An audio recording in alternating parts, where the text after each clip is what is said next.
This was the first moment of my life that I felt God, and they are crawling across the log into the middle of the river to attempt to rescue this man. And it was also the year that I started to grow boobs, and I cut off my long hair and had short hair, and I got hot over the summer. I find that the river itself provides a metaphor for everything to do in life, from what was sure to be my death at 8 years old on the main Salmon River. How things happened. The next thing I know, this giant man comes barreling down the rocks and reaches into the water and grabs me. Hey y'all, today's episode is a really special one. In honor of Heather's birthday today, July 4th, we're sitting down together to hear about pivotal outdoor moments from me, Emily. Yeah, we know that's kind of weird. It should probably be an episode from Heather, but whatever, man. Check out our socials for a sweet tribute to my counterpart, and keep listening here for captivating tales.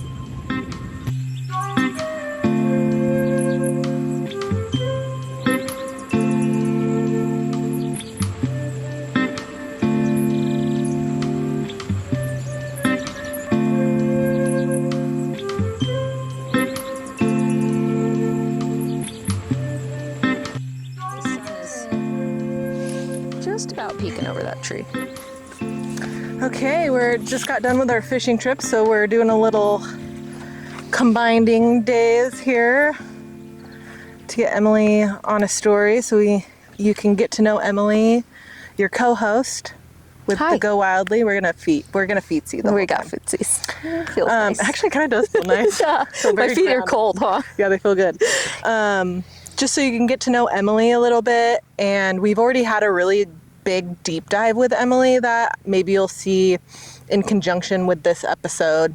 But since we have refined our structure even more from, I think we're how many episodes in? Recording episode, about 6 episodes of recording in. We now have an even better structure. And that big niche story, take out your teeth, that we tell. Don't let me forget them. Okay. And so with that, we are kind of reformulating even our origin story and our big outdoor pivotal moment, since this is very outdoor moment heavy. Emily has requested for her feet not to be on the video here. However, I think we do have a little bit of feet action, so you're welcome.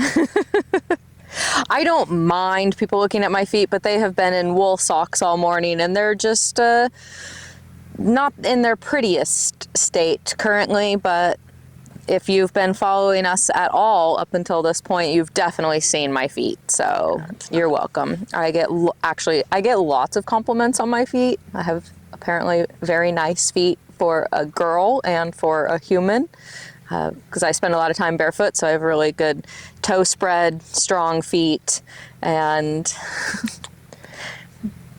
no comment on my side of things. Feet are just feet to me. Yeah. Feet do a lot. I mean, feet are the grounding point of our bodies. They are what are connecting us most directly to the earth and are the foundation for the whole rest of our body's function and structure. And I've dealt with a lot of postural issues in my life, partly from low self-esteem and also partly from my foot structure. And my ankles are hyperpronated, so they collapse in, and that has created a lot of challenges all the way up through my legs and my hips and my skeletal structure. And so over the last few years, as I've been strengthening my feet, and I've always spent time barefoot, but I've spent a lot more time barefoot in the last few years. And my ankles are still super hyperpronated, but I have repaired a lot of my postural issues, which you can't tell as I'm slouching in this chair. This is a comfort. But yeah, I'm lounging. Well, so we just got done with the Gordon's Fishing Guide Generational Guiding Service today. 10 out of 10. 10 out of 10. Amazing experience. It was great. Super cool guy. Yeah, so we're down here at Griffin Park. We're just kind of relaxing by the river because we've been on the river all morning since we put on about 7. 7 a.m. Yeah, 7:30 a.m. So we've been fishing all morning. Crazy to say. We've been fishing all morning. And it's only 1:40 right now, and we still have a whole day ahead of us. Yeah, I feel like I lived a lifetime already this morning. Yeah. It's great. That's what happens when you get up at 4 a.m. Yeah, we're kind of positioned here under this tree for the podcast today. A beautiful tree. Its leaves are coming in, and I think it's a birch tree. Is that a big birch tree? Maybe. We're in the shade of it because it's kind of got a little hot today. Yeah. Kind of got a little warm. It's a warm 70. Yeah. For sure. And we're over here. Full sun, no cloud, not a single cloud in the sky all day. Wonderful. And if you are listening and not watching, the beautiful Rogue River is right behind us with a small current. I don't think you can see it in the camera, but there's put in right behind us as well, a boat ramp. Across the river on River Right, where Griffin Park is located on River Left on the Rogue River. Yeah, and then we're looking out over a beautiful little campground here, beautiful green grasses. There's a goose lane in the grass about 30 feet away. Yeah, tennis courts are here. There's a few people camping, which is a wonderful time to spring camp and a wonderful place for it. And yeah, we're just hanging out, and we're going to get Emily's 1 or 2 pivotal stories from Emily, her pivotal outdoor moment stories that really kind of maybe had some big aha moments, or scary or profound, or just some core memories. Definitely influenced my life and how I live my life every day. Yeah. Real quick too, sorry to interrupt you. We do have some mowing happening behind us in the campground, so you might hear a little, some mowing. Sorry guys. Maybe you should watch this over on our YouTube, just so I know it's easier to kind of listen to the background noise when you're visually watching as well. It's more of an experience versus it might be more annoying through podcasts, at least in my experience. So just so you know, head on over to our YouTube before we crack into this story and see it unfold. Anyway, good point. Let's start. And that's just the nature of recording in the wild. True. We're not in a studio. We are outside in an environment. And so we're going to get background noise and interferences that are just unavoidable. And that's just part of being in the wild for the wild. Yeah, and we hope you actually like it. Maybe you find a little comfort in not being in such a stark studio audio sound situation. Some people might not like that. Some people will like it. I mean, you can hear birds. Maybe, hopefully, you can hear the birds. They are playing right above us. We saw bald eagles today. Got to put that in there. Yeah. We saw amazing bald eagles. We saw a bald eagle in a nest. We saw a bald eagle catch a fish. We saw a bald eagle flying around with turkey vultures. It was amazing. Yeah. We saw 2 osprey flying. We saw the bald eagle that caught the fish definitely stole that from a great blue heron. And the great blue heron was yelling at the bald eagle. Squawking. Yeah. And we saw 2 blue herons flying. I didn't catch that one. It was pretty hard to get.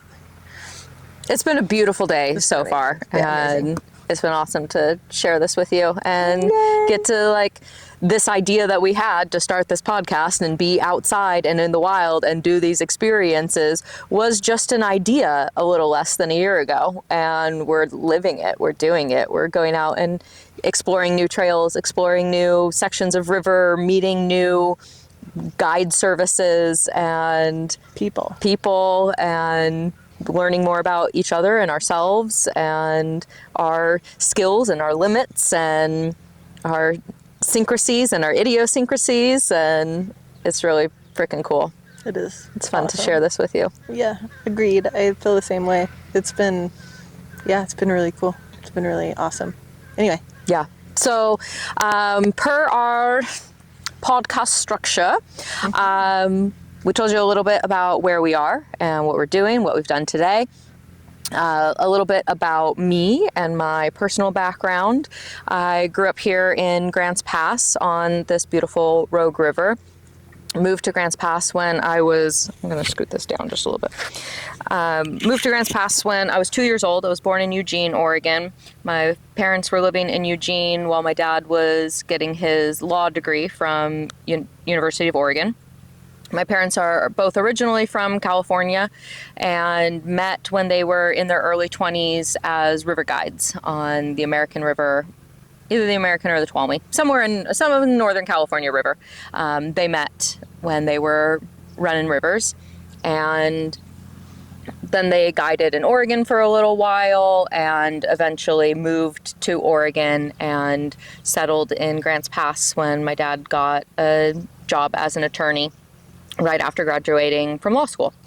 So I grew up in Grants Pass on the river with river guide parents, and the river was always what we did. I don't have a lot of memories of, other than like summer camps, because both my parents worked full time. And so when I was not in school, I'd spend my summer either at a summer camp where I was there all day for a whole week, or we were on the river. I don't have a lot of memories of like doing things with friends over the summer as a youth, because I was either in camp or on the river with my parents and their friends from when they were guiding in their crew. 20s. They're like, everybody's has their own little river community, and they're all kind of, some of them are a little overlapped. I love that about here. Yeah. And even though I grew up here, I met people who ran the rivers here later on in life. Growing up, most of the people that I was on the river with were the families that my parents had started guiding with when they were all in their 20s, and then they lived different places. They had kids, but they would still reconvene every summer for big trips. Lower Rogue, salmon. Maine salmon in Idaho, the Green River in Utah, and there'd be lots of mixing and matching of these groups over many states and rivers. And that was my biggest influence in life, and continues to be, is the river. And I find that the river itself provides a metaphor for everything to do in life. Any situation that comes up in my life, I'm able to reflect on, how would the river deal with this? How would I deal with this on the river? And the river provides the answers and the questions for just about everything that I feel, learn, believe, experience. It's where if I'm feeling overwhelmed and overextended, it's being on or by the river that I can come back and find my breath and find my grounding, nervous system regulation. Settle. Yeah. When the COVID pandemic started and I lost my job and everything shut down, I still had access to the river, and I was still able to go be on the river in quiet and be reminded that, like, that's life. The river is life. That is living. That is living. The simplicity, the leisure, the quiet, the waking up with the sun and going to bed with the sun, the easy flow of current, and sometimes you catch an eddy and you hang out for a little while, and sometimes there's a rapid that's coming up and you gotta get a little prepared and tensed up for it, and then you ease up again. And being able to go to the river when it felt like everything else in the world was crumbling and everybody was questioning their purpose and what is life? Why are we here? What am I doing? I lost my job. I lost access to these people in these places. I still had the river. And even though at that time my life also, I was losing my job, my marriage was falling apart, my dad was diagnosed with cancer, still the river was the place that I could cry, I could laugh, I could feel freedom, I could relax, and I could be reminded of what's really important. Mm-hmm. And I think that was happening when I was 30, but it definitely all began when I was very, very little. Mm-hmm. And the river was... Oh, you guys, the battery died. So we're going to swap those out, because even in the wild, we come prepared with fresh batteries. and other really cool stuff. While we're locking that fresh energy in, go ahead and hop on over to our Instagram, TikTok, and YouTube. That's where the trail or the river really gets twisty. The behind the scenes, real-time chaos, unfiltered detours. The pod is the story, but the socials, that's the wild ride. Meet us over there. All right. Part also of being in the wild and not in a studio is that we're not plugged into anything. So sometimes our camera batteries die and we need to do a little quick change and try to remember where we were. So, first burp of the day. Wow. Wow. It took you that long? Took me freaking 8 hours. So in my later life, the river became that safe space for me, but it wasn't always the safest space for me. Growing up on the river with many other families, I often felt like the youngest outcast child. I didn't feel included all the time. My brother and I had a very tenuous relationship, and he was closer in age to a lot of the other kids that we went boating with. And so since my brother and I didn't get along, I felt like I didn't get along with anybody. And I knew that I loved being on the river, but so many other parts of river trips and river communing were really challenging for me, and held a lot of like trauma and tension and deep contemplation. I was a very deeply contemplative child because I was either alone or I was with adults a lot. And so there was the social aspect of rivers that were challenging for me growing up. But still, I loved the river. And yet, still, the river was not always safe. So one of my first pivotal river life-changing moments, I was probably 8. And my dad and I had gone to Idaho to run the main salmon river. It was just me and him from my family, but we were meeting up with several other families. And I don't remember what the trip was like, but I remember the end of the trip. And at the end of the trip, we were at the takeout. I believe we were at Vinegar Boat Ramp, takeout on the main salmon river. And all the adults were unloading the gear, pulling food out. And I remember watching, they flipped over one of the rafts. We still had bucket rafts, so self-bailing. So we had to self-bail the boats. The boats were not self-bailing themselves. And one of our practices was at the end of the trip, we'd flip over one of those bucket boats and all the extra like canned food would go onto the bottom of that boat and everybody would kind of divvy it up. And I remember I'm standing down in the water at the base of the boat ramp. There's other kids around and we're kind of splashing around, and I'm watching the adults pull the canned food out of the dry boxes and toss them onto the boat, and seeing people like sorting the food, and the kids are playing in the water. And it's sunny, it's a beautiful day, and I'm the smallest of the kids, and the older kids have decided that they're going to take their life jackets and slip their legs through the armholes and bob in the eddy at the ramp, which at a place like Griffin Park, where it's completely flat water, would probably be fine, as long as you can still sink down low enough and keep your feet on the ground and you're not going to float up and tilt backwards and be stuck with your legs in your life jacket and you're upside down. But at the Vinegar Boat Ramp, just immediately below the boat ramp, so the river's... Watch the mic. The river's running this way, and, well, actually, the river would be running this way. The river's running this way. Boat ramp is coming in on river left at an upstream angle. If Emily is demonstrating with her water bottle here, so if you can't see, this is what's happening. She is trying to explain it visually. As best as I can. So rivers flowing downstream. Boat ramp is coming in from river left at an upstream angle, so as you're coming downstream, you can just pull right into the boat ramp. You don't have to like make a turn. You're just floating downstream and there's the boat ramp. And then moving off to river right is a rapid, is like a class 3+ rapid. And rocky bank, big boulder rocky bank coming down off of the boat ramp into the rapid.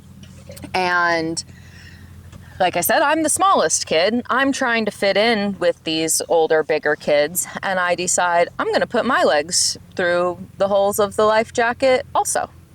But when I do so, even though I'm standing at the same place as these kids, I'm smaller, so I start floating. And I start floating towards this class 3+ rapid. And I'm horizontal in the water because my legs have the flotation, not my upper body. And Are you screaming at this time? I probably am. I'm assuming I'm screaming. What were the adults doing? Starting to try to get you. Well, they're dealing with gear. There's a huge rapid right next to us that's making a lot of noise. I'm screaming, and I don't know exactly how things happened, but next thing I know, this giant man comes barreling down the rocks and reaches into the water and grabs me. From the other side of the... From the boat ramp. Oh, from the boat ramp. From the boat ramp. So he was on our trip. Oh, he was on your trip. He's one of the dads. His name is Tim Mansfield, and He saved your life. he saved my life. I absolutely owe my life to Tim Mansfield for literally single-handedly pulling me from what was sure to be my death at 8 years old on the main Salmon River. Whew. And Ooh, that kind of gave me chills. yeah, it gives me the What were you heebie-jeebies to feeling? recall it. Were you like freaking? Yeah. Did you cry and like freak out afterwards? You were just like, Undoubtedly. "Oh, my I God." don't remember Or your dad was anything with you? after Trauma. the hand yanking me out of the water. It was all black again. I don't remember anything else. Wow. And my mom wasn't on the trip. I don't think my brother was on the trip. My dad was on the trip. Did he try to soothe you? Oh, you don't even really remember? I have no idea.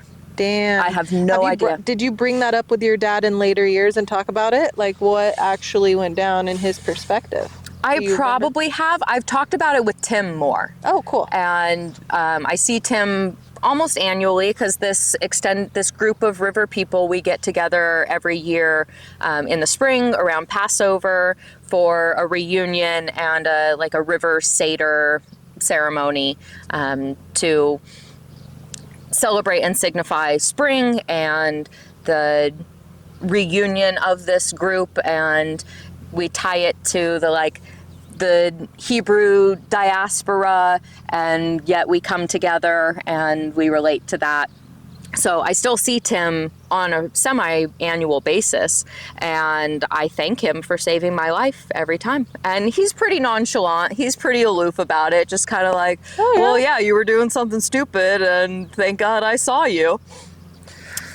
And yeah, so that was probably my earliest conscious experience with the river that really humbled me and showed me very clearly the power of the river, the danger of the river, and made me trust the people that I was spending time on the river with. That it really showed me that these are people that love me and care about me and want me to be here with them, and they're gonna keep me safe and protect me. And you got to have those kind of people with you on the river. yeah, Even probably now as you build your own community, river community, it's got to be people that don't fuck around and find out. that are capable, knowledgeable, aware of their surroundings, skilled, and are Experienced. paying attention. That's so Aware. much of river safety and outdoor safety is being aware of your surroundings, paying attention to your set and your setting and who you're with, and keeping an eye on everything that's going on, all the moving parts, because it's not just you out there. There's so much happening. There's so many other people that could make or break your trip, and having awareness of the other people that are around you, especially when you're on the river with kids. Like, the river has inherent dangers, and they are more dangerous for kids who don't have that experience, don't have that awareness, and are just trying to be kids, being playful and silly, and shit happens. Right. And having somebody who can handle that shit can literally save a life. Yeah, definitely. So, Wowza. yeah. So that was my first, like, incredibly humbling river experience. And fortunately, it didn't turn me away from being on the river. That's good. I continued to return to the Salmon River almost every year until I was like 15, 16. And I continued to have very humbling experiences on the Salmon River. So my next really pivotal river time that I think about, Pause, hold on. There's just an old man on a riding lawnmower going across the, campground there. it's so cute. Can we shift into the shade a little bit more? Oh, yeah, you're getting all in. I'm getting half sunned. Yeah, And absolutely. Cooking. We're moving. Cooking slightly.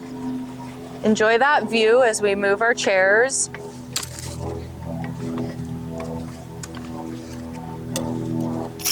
Do you want me to grab your phone? Yeah, we'll film a little bit of this part. We'll get whatever my phone can capture. Next spot, right? Yeah.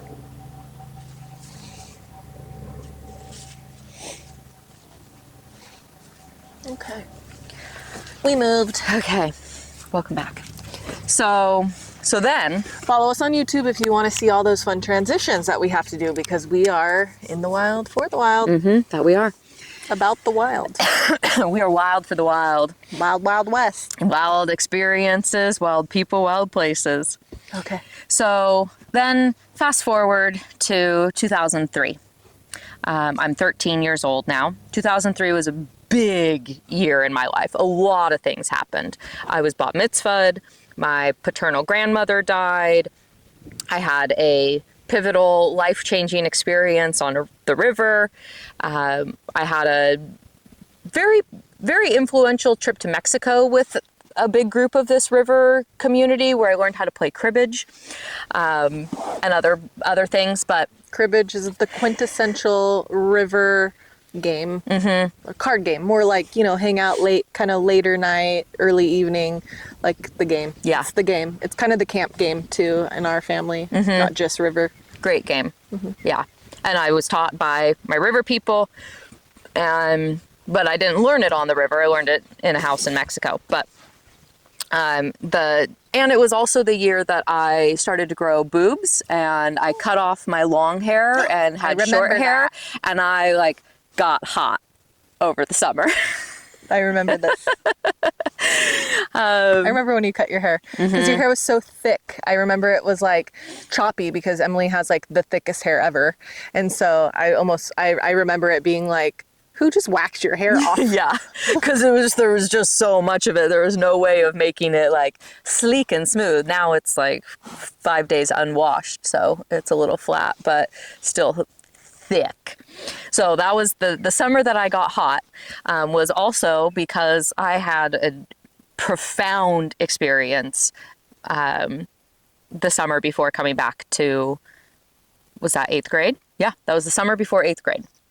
So 2003. So this summer, I actually don't think my brother was on this trip. I don't remember my brother being on this trip, but for sure I was, my mom was, my dad was, and my dad's best friend Jim and his two sons, Ian and Joe. My family's rabbi, Rabbi Mark, who was the rabbi that bat mitzvahed me 6 months prior. I don't entirely remember who else was on the trip, but I know that those folks were on the trip. My dad's other friend, Dawn, and I believe his daughter, Allison, were on the trip, and my dad's other friend, Lewis. And Dawn and Lewis play a pretty pivotal role. Dawn, Lewis, Rabbi Mark, and my mom all play pretty notable roles in this event. So we're rafting the main Salmon River in Idaho. Beautiful, big water, but not super technical, just big haystack waves, big sandy beaches, beautiful yellow pine trees. And this summer, the river was on fire. Oh. Not like really heavy fire, but there were spot fires throughout the canyon, and particularly on this day. So we're on this is like a 6 to 8 day river trip, and I think we're on day 4. So we're getting pretty close to the end, and it's the day that we're running one of the bigger rapids called Bailey Rapid. And it's at a really wide point in the river. There's a couple different routes you can take through it. There's like a far left run, and there's a middle run, I believe. And we have decided that we're going to pull over and scout the rapid, because it's a pretty big rapid. It's probably a class 4 plus. And we have pulled over on River Right, and we're walking down to be able to view the rapid. And we're walking along, and my mom almost steps on a rattlesnake. And she steps back, and she catches herself. Snake scurries off. Do snakes scurry? Slither. Snake slithered off. And she said, "That feels like a bad omen." But we continue on. Because you have to. You have to. You can't turn around and go back upstream. Right. You have to continue on downstream. And so you just have to feel it and prepare. So we continue on our walk to scout the rapid. And as we're scouting, we see a commercial outfitter coming through with their guests. And they have opted not to scout the rapid. And as we're scouting the rapid, we can see that there is a log coming almost halfway across the river from river left. And it's lodged against a rock. So it's creating essentially a strainer of sorts of log, rock. And log, rock. For the visuals here. So the log is upstream of the rock, and all the water pressure is pushing into the log and the rock. And we decide, okay, we're going to watch this commercial outfitter run the rapids. Yeah, see what they do. See what they do, see what route they take. We're here for safety. And mind you, I'm 13 at this time, so some details may be a little mixed up in my head of how exactly things happened. But from my memory, I see a client of this commercial company come through, enter the rapid on river left, heading straight towards this log, and they're in a sit-on-top kayak, which to me is not an appropriate watercraft for this river. Definitely not this rapid. And this man is floating straight for the log, hits the log, flips, gets under the log. And this is happening on river left. My group is on river right. What can we do? Somehow in the mix, Dawn and Lewis have found themselves also on river left. They were in kayaks. They've now climbed out of their kayaks, and they are crawling across the log into the middle of the river to attempt to rescue this man. And Was his head up at this time, or was he stuck under? he's fully underwater. And they've reached him, and they're Trying to get him up. they're trying to get him. They've got hands on him. They're making eye contact with him, and they watch his life slip away. Oh my God. And while all of this is happening, the rest of the That's gonna commercial make me group, cry. yeah, Hold on. yeah, Let me collect my thoughts. Because that's how fast it can happen. And it's fucking terrifying, and life is so beautiful and so precious. And it's so crazy. and you just Like, you just 'cause- don't know. Yeah. I don't know. I just like put myself there. You know, I'm like, fuck. What would I do? That would be, yeah. What would anyway. you do as the man underwater? What would you do as the first on the scene, essentially, to, As just a bystander, anything. It's like crazy. as I don't even know this person, but I'm now risking my life to save this person. Right. And I can touch them. I'm like, Well, it's just like, that's how quick it happens. Like, he was just enjoying his day, and then his life's over. And while this is happening, the rest of his group has floated through the rapid successfully, as far as I can recall, and they've all pulled over on river left, and the rest of my group has also floated through the rapid, and we're pulled over on river left, and everybody in my trip is... Did you end up going through the rapid, or did you stay on? Okay, stay on shore. Because sometimes you can just be like, I'm gonna walk around. No, I got in a boat, and I have floated through the rapid now, and I'm a passenger.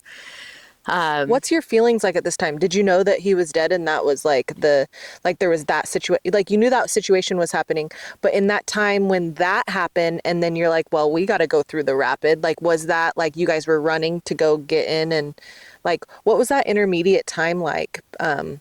Was it rushed because you're like, oh, we got to get down there, we got to help?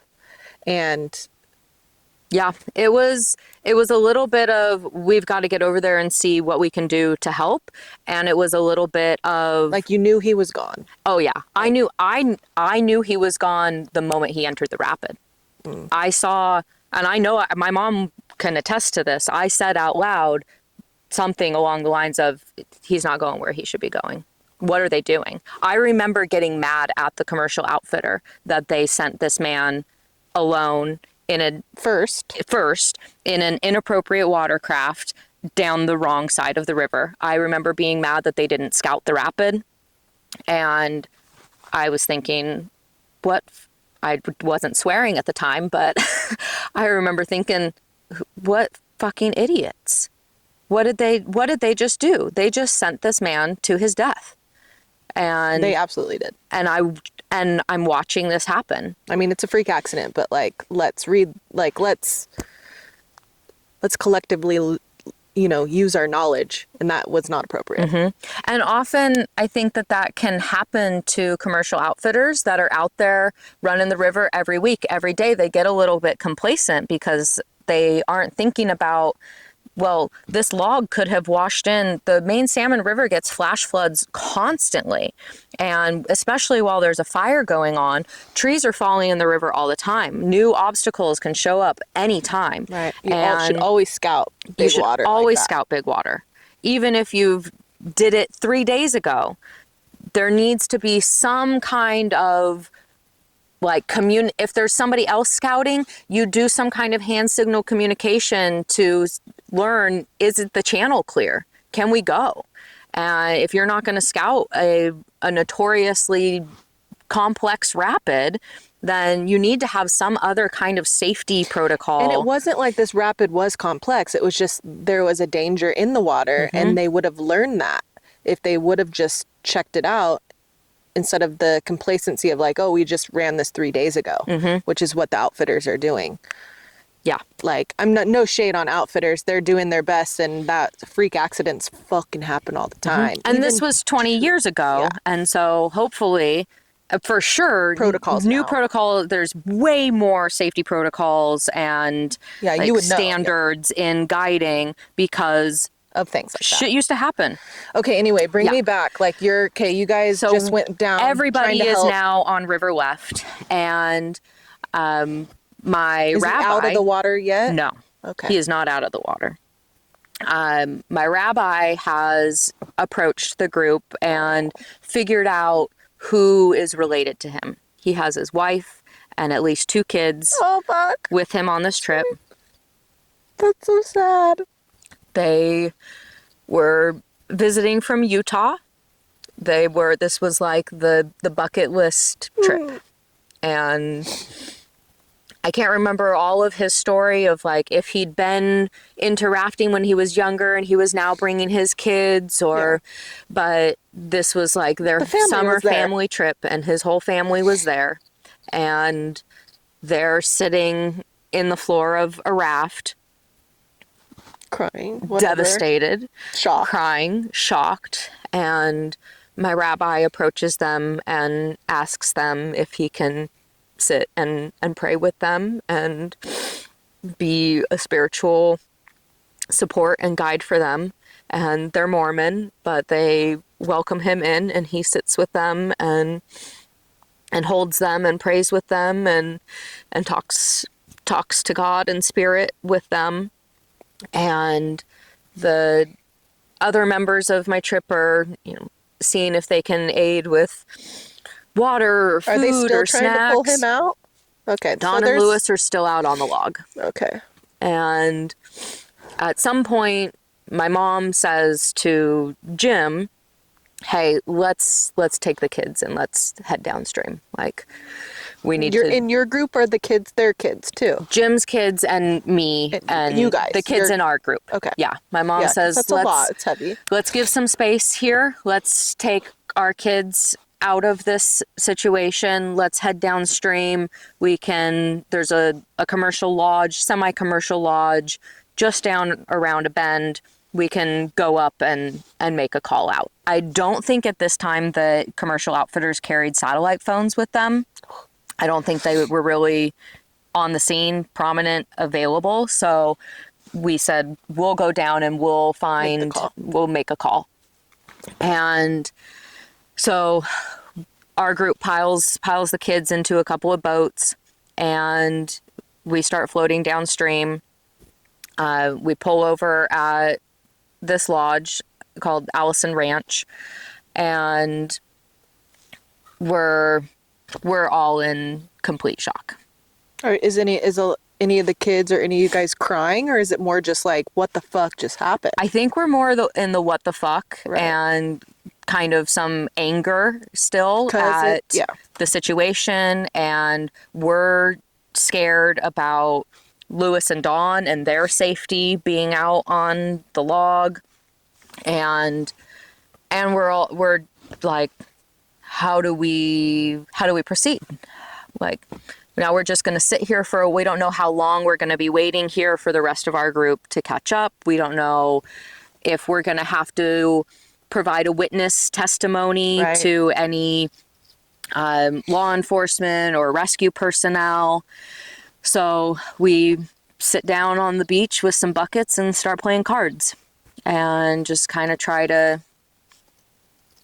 pass the time and process. And this happened like early midday, maybe sometime between 11 and 1 p.m., I'm guessing. And we're hanging out at Allison Ranch for a few hours before the rest of our group comes down. Mm-hmm. And they just float in very, very slowly, very somberly. And we regroup and we start floating again. And by now the sky has filled with smoke and we're floating past hot spots of flames. Like, we're floating. I can feel the heat from the fire on the hillsides, on the riverbanks. We're in the middle of the river, and I thinking about it, I can feel the heat emanating off of the banks. And the sky is full of smoke. But as we're regrouped and floating, this was the first moment of my life that I felt God. I mean, I had just been bat mitzvahed. I'd been like speaking to God for years through religious practice, but this was the first moment that I felt God. As our group had reconvened after this event and we're floating downstream, fire on the riverbanks, and the smoke cleared in the sky, and this beam of sunlight just hit our group. And I think we all felt it. Just this silent acknowledgement and like almost appreciation for our own lives, for The safety of the people that we're trying to help. Mm-hmm. Did they get him up? A few days later. Oh, that's what happens, guys, in this sort of situation. In river death, drownings, in rapids, they'll surface a few days later. A few days later, a helicopter had to fly in and extract his body. Yeah. He wasn't washing out. Oof.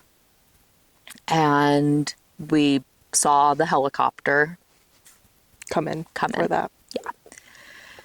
And we floated, that's still that day, we continued to float. We found our camp, and I think it was a Friday. I think it was a Friday. And our rabbi, our spiritual religious guide, gathered all of us at camp that evening and Had a moment. with all of us. That's good. And we were all able to Process. and cry and hold each other and be so grateful for us having each other, us having our lives, us having people in our group that had the strength to go out and attempt to save this man, to have the perfect spiritual connection to be able to comfort the family, even though they came from different religious backgrounds, still being able to come in and bring that grounding prayer for the mourning family. For the fucking horrendous event that just happened. Yeah. Wow. And we were able to together move from the devastation, the disappointment, the sheer trauma and heartbreak into kind of celebration and appreciation for one another Life. and our own lives. And That's usually what that sort of situation will bring. that, like,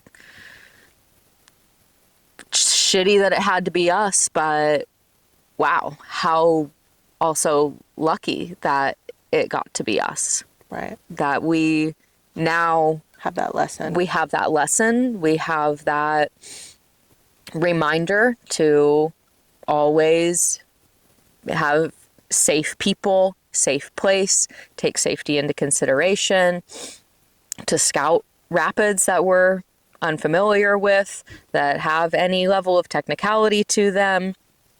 And Dawn and Lewis continue to be two of the people that I feel the safest being on the river with. Yeah. And Dawn's 78 and he's still 76, mid-70s, and he's still running rivers and going kayaking.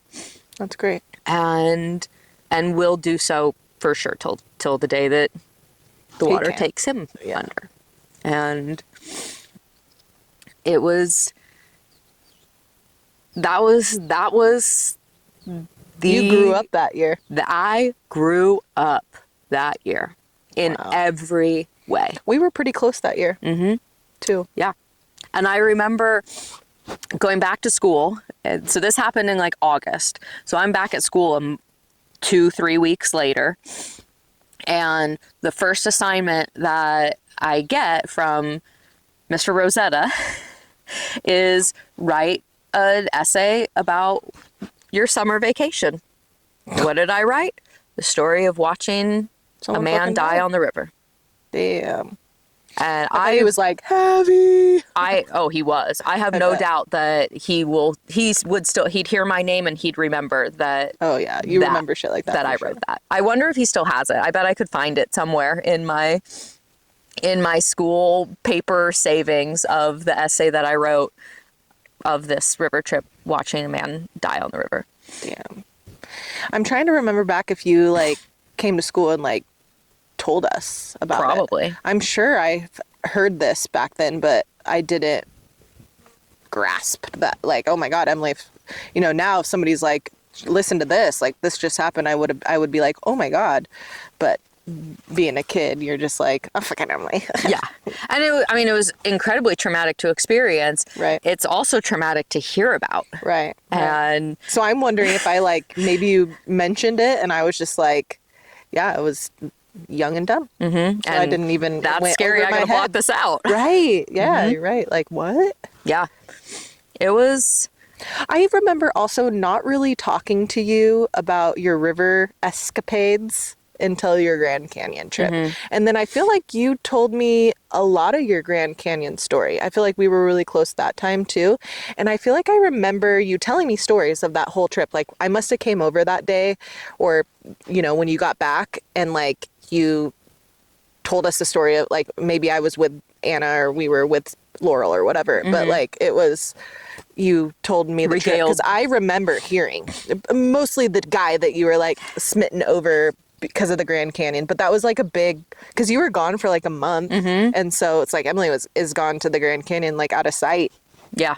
For a month. Like that was like big. And I remember hearing a few of your like stories because I think I was starting to get into rafting more with my like dad then too. Like I've obviously been rafting too, but I think I was coming online to it more too. Yeah. So Yeah, we were 16 then. Yeah, That was my first Grand Canyon that trip was was- when I was 16. Okay, so it must have been because I did the Middle Fork. That year? I think I did the Middle Fork at 15. And so that was probably an aligning where I was like, oh, I can visualize being there because I've been on a big, not that the Middle Fork's big, but I've been on a big trip, river Big trip like that. multi-day Yeah. excursion, takes multiple days to get there. You're on the river for multiple days, multiple days to get back. I mean, it's 3-day drive to any salmon Right. river stretch in Idaho from Southern Oregon. So yeah, it's a big undertaking and Yeah. packing food and supplies for a week-ish for Yeah. being on the river. Yeah. Emily, wow, that is a pivotal moment story. Wowzers. It is part of what made me not want to be a river guide. Oh, you don't want to have that responsibility in your hands. Yep. I saw it down at Mariel too. I mean, I remember the helicopters coming in because somebody not drowned. Actually, there was only the one time a guy went through a rapid and had a massive heart attack, and his family was there too. And the helicopters came down, and it was a big thing. And Yeah. but it was a lot on the guides because they hold that. They're responsibility. responsible. They are the ones that are supposed to be creating and enforcing the safety. Yeah, and you're taking And- these like rich ass people down the river, Karens sometimes. I'm sure you encounter even on first descents, maybe somebody that's a little rough around the edges. Everybody on First Descents is top notch. Oh yeah, Yes. yeah, of course. 100%. But I'm just saying- First Descents, everybody is amazing. But absolutely. you know what I mean, mean. I've done some like celebrity guiding over the years where I'm called in to fill a trip as a guide because they're short a guide, and definitely have dealt with people that are unpleasant. And I've worked in Well, and so- rafting. I've managed a rafting outfitter or managed the office of a rafting outfitter and dealt with unpleasant customers. And I mean, there's unpleasant people So with everywhere. that, what I was going to round that out and say is like, so you being a guide and you having these people that this is their like trip of the year, blah blah blah, they look forward to it and they're a little bit rough around the edges and hoity-toity and something They have major high like happens. expectations. Yeah, like people that sue people, like these are like you can get in big hot water. Even if you sign a waiver that says I Oh, release all Those liability, waivers.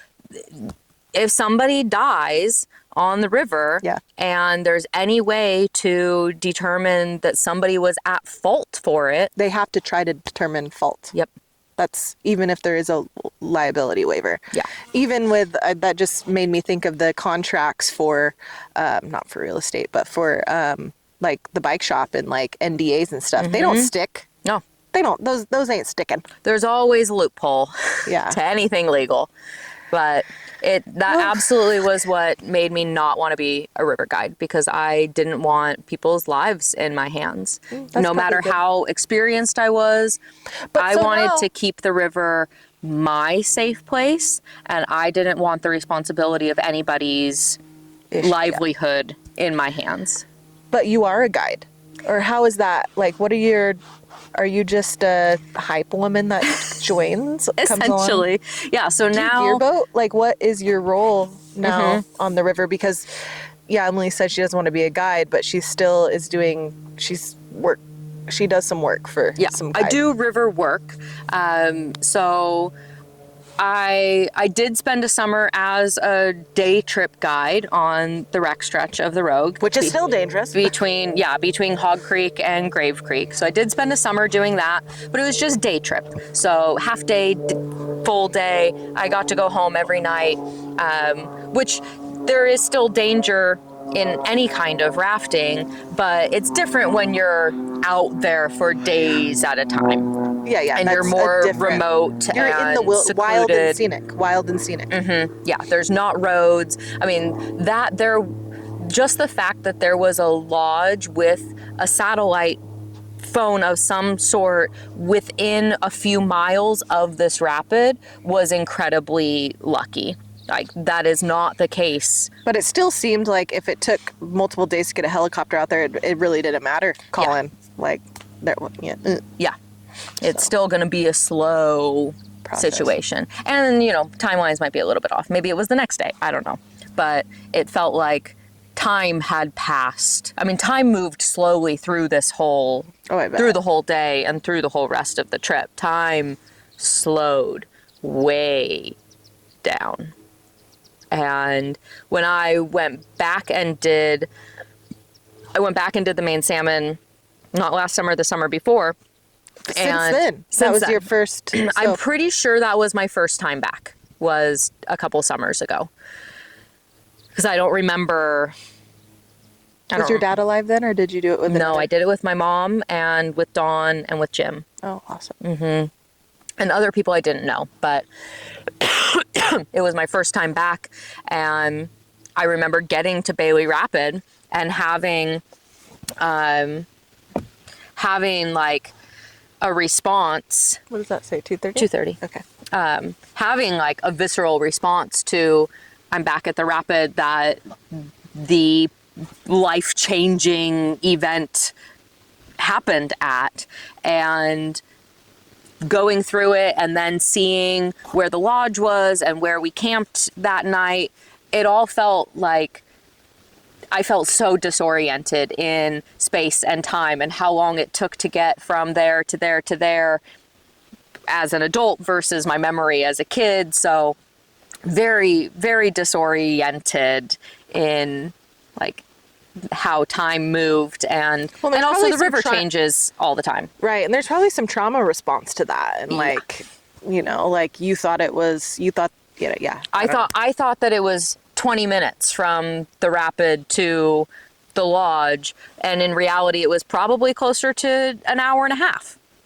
And then I thought it was, a half an hour from the lodge to camp. That was probably still another 2 hours. So very, very disoriented. It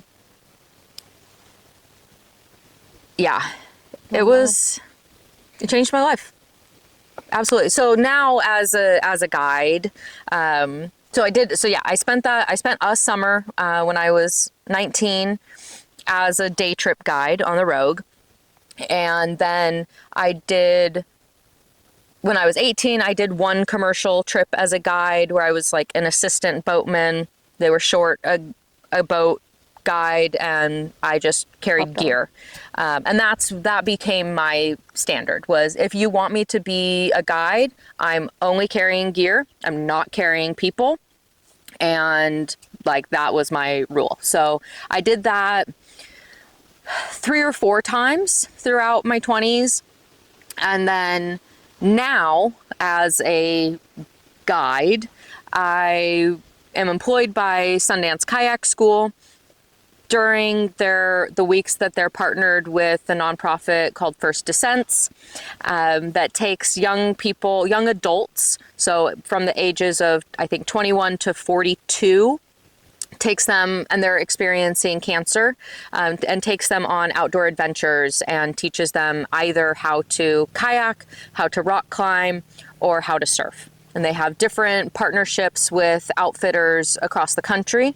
And their First Descent's partnership for kayaking on the Rogue is with Sundance Kayaks, which was a very full circle moment for me, because my dad was a Sundance kayak instructor in the 70s, and Sundance Kayak School went through multiple hands, got bought and sold a few different times, and right around when my dad died, a friend of ours from the river bought Sundance Kayak School and got this partnership with First Descents, and I was on the river with him. We were guiding a high school group that another childhood river friend was leading, and I was just carrying my stuff. I wasn't carrying passengers, because he knew that was my rule. And my friend who owns Sundance Kayaks invited me to come and be an instructor, a guide on a week with First Descents. And so during those weeks, we teach this group of young adults how to kayak, and we just stay on the recreation stretch, so between the Yellow Bridge at Stratton and Grave Creek. Mm-hmm. And we spend 4.5 days just in this like class 1, 2, 3 section of river, doing small sections each day, teaching. Like the first day we just are at Almeda Boat Ramp, teaching them how to be in the kayak, how to be upside down in the kayak, how to paddle the kayak. So very You're not introductory. really guiding, it's more of a school. It's more of a school setup. Setting.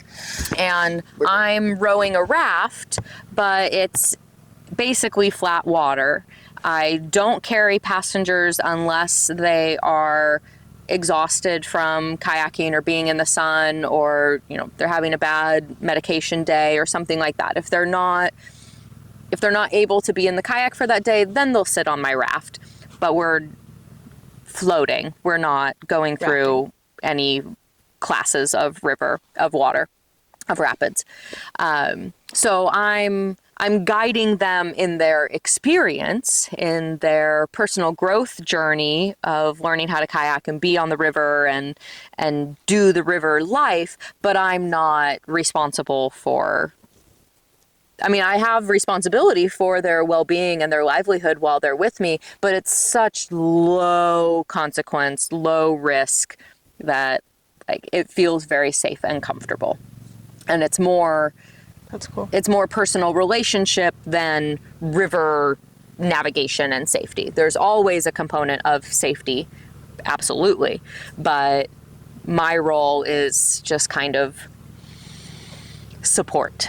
Cool. And I get to row a raft that carries the extra equipment that they need for the day, their lunches. I get to play music and just dance and just keep the vibes stoked and high while they're challenging themselves and being pushed outside their comfort zones. And it's so aligned for me. Cool. Like the first week that I got to do was as transformative for me as it was for the participants, for sure.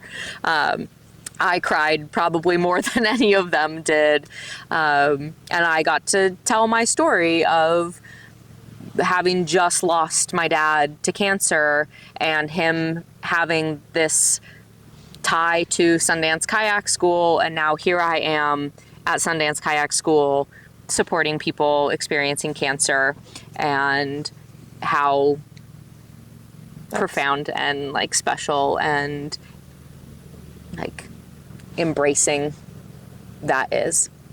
And these people that come on, is it all stages of cancer, or is it usually terminal?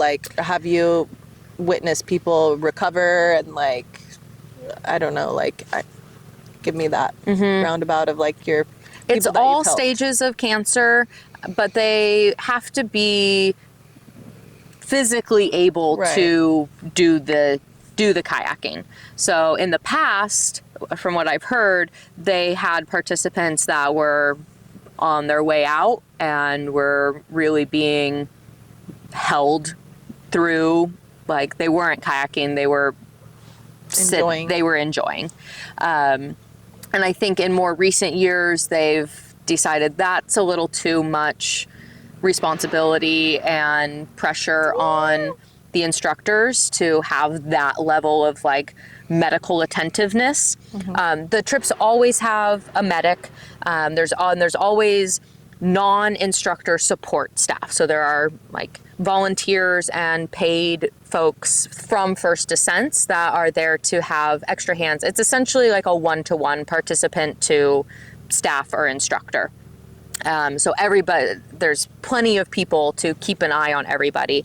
But most everybody is either in recovery or in active treatment, but still capable very of active still and trying to live their lives to the fullest. Still. Active treatment and active life.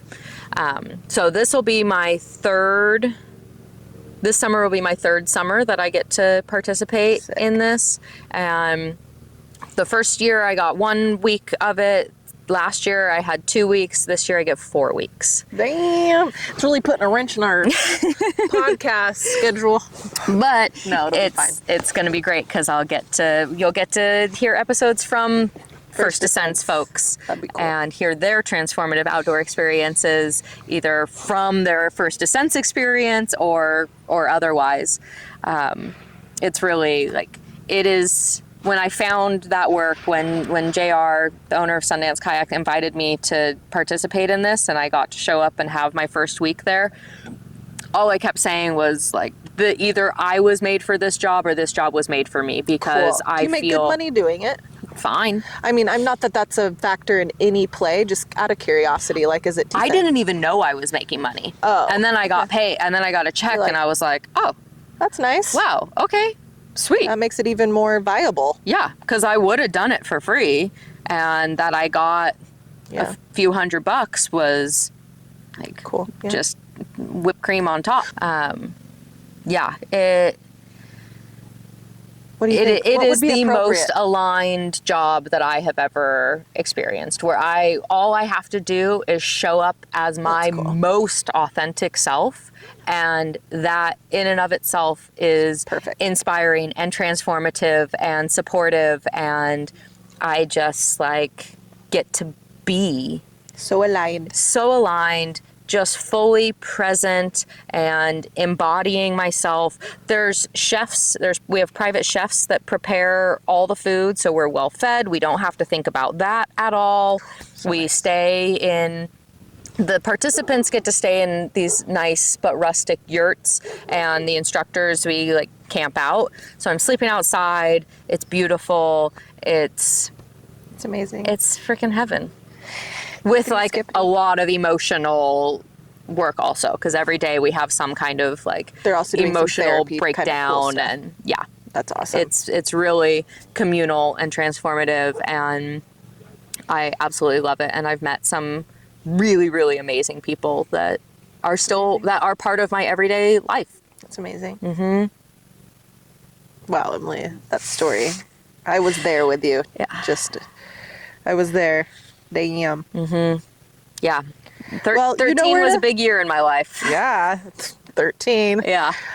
You know where to find Emily. Yep. You can find me right here on the Go Wildly podcast. She'll be here every episode. Every episode, except for some that Heather may do on her own. Potentially. But I'm here at the Go Wildly podcast in Southern Oregon. You can also find me on Instagram at emily.gowildly. Those are the best internet places to find me. You can Google me. She's Googleable. I'm Googleable, and there's some fun stuff on there. Stories for other times.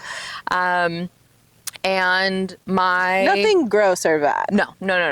Just her political background, right? Yeah. I have some political history that's pretty fun out there.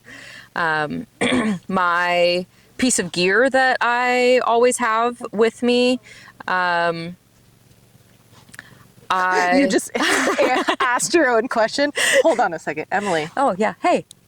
So when you're out boating, let's go specific. Like when you're boating and rafting, what's the one piece of gear that you always bring? And we'll get to see this again. So another shout out when we're actually on the raft doing a pod. But like just to round out this pod, because this is our steps, like what is a gear that you love to always bring with you? Beyond the standard stuff that you should always have on a rafting trip, I always bring my own pillow. Oh, because wow. On an overnight rafting trip. Yeah. Because my bed pillow, I don't have a special like camping pillow. I bring my bed pillow because it provides the comfort that I need It's your on the geeky. river. Yeah. I call it geeky because that's like what I call, that's what I've You're like always blankie called as a my kid? blankie as a kid, but now I just like call the things that I like love to sleep with my geekies. Yeah.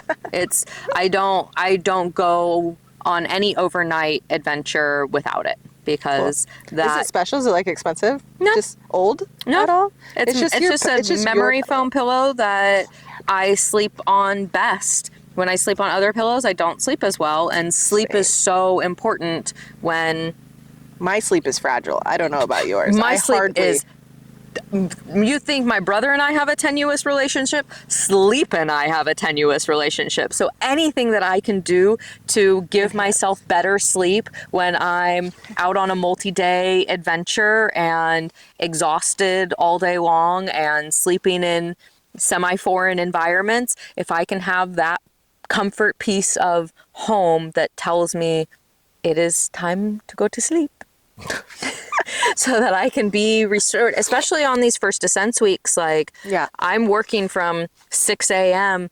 till 11 p.m. And you're sleeping out at the guide house there, right? Yeah, I'm sleeping outside Okay. basically in a parking lot. Okay. And anything that I can do to get good enough sleep so that I can restore and show up the next day as 110% as I Totally. was the day before, Yes. I need to do. Wow. One last question before we leave. How do you want to be remembered in this life as you leave one day? I would like to be remembered as an embodiment of love and a safe place for people to Don't do that. Don't start crying. Safe place. a safe place for people to show up as they are and feel safe enough to transcend who they showed up as and move into... Dog started barking and it sounded like it was coming from behind me, but it's in front of me. A safe place for them to move from who they're existing as into who they truly want to be and who they are at their core. And You do that. You strip people away to like just, and you don't judge. Zero judgment from you in any capacity. I mean, I could bring up the most wildest shit and Emily's like, yeah, I can get behind that in some capacity. Yeah. thank you. That's really what I strive to be.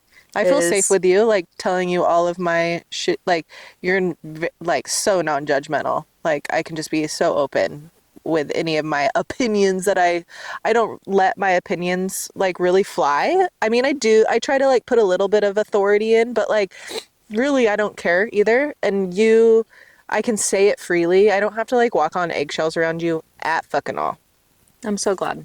Yeah, no eggshell walking. Like it's, and you create that safe space with maybe some of your words that you know, as you talk to people. I've seen it. Like you say a couple little things and people are like, oh, okay. Like I don't have to anyway. I could just do me around you. And yeah. And you're open to hear it all. Like, what do you have to say? Yeah. What do you bring to the table? What's your life? And thank you. I'm glad that what I want to be is what I Being am. received. Yeah. Yeah. Good. Yeah. It's translating. Good. That's really, I want to be like part of my non-judgmental, arriving at a non-judgmental being is that I want to be a mirror, a sounding board, that I don't need to tell you. I mean, I can give feedback, I can give advice, I can bring perspective, but mostly for me, it's about letting you or someone hear themselves and hear what they're saying, hear what they're projecting out, and not have it thrown back in their face, just have it land and allow them to reflect and rearrange as they see fit. I'm not here to get anybody to do anything they don't want to do, but I am here to help move them towards who they want to be and how they want to be. Partly, well, my favorite Jewish tenet is Tikkun Olam, which means repair the world. And so I embody that in trying to leave everything better than I found it. And I'm not the one who decides what makes it better. Everybody has to figure that out for themselves. But if I can give and show up and provide and demonstrate love and acceptance and tolerance and warmth. Whoop. And that was all she wrote, folks. Our battery ended up dying here, and we decided to go ahead and call it a day. We hope you enjoyed this episode, and happy 4th of July. And happy birthday to me. Credits. Film edited and produced by Heather White and Emily Berlant. The Go Wildly music is Rainmaker by Jared Masters. This Wildly Us episode was filmed at Griffin Park in Grants Pass, Oregon. Thanks for listening. Please follow, like, subscribe, and of course share. New episodes drop every Friday. Remember to rate and review. Find us at Go Wildly Podcast everywhere.